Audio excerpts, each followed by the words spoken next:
Ito nga pala ang mga bagong stock na dumating. Mga jogger. Ayan.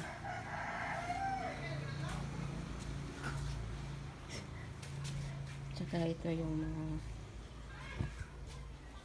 plansa ng pamangkin ko dahil online daw ito niya mamaya. Ayan. Magaling kasi sila mag-online. Pati natamad ako. Mas gusto ko yung punta sa bahay-bahay at ibenta.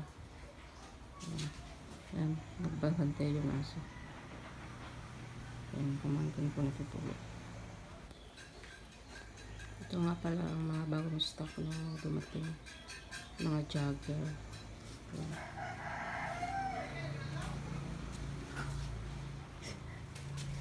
Tsaka ito yung mga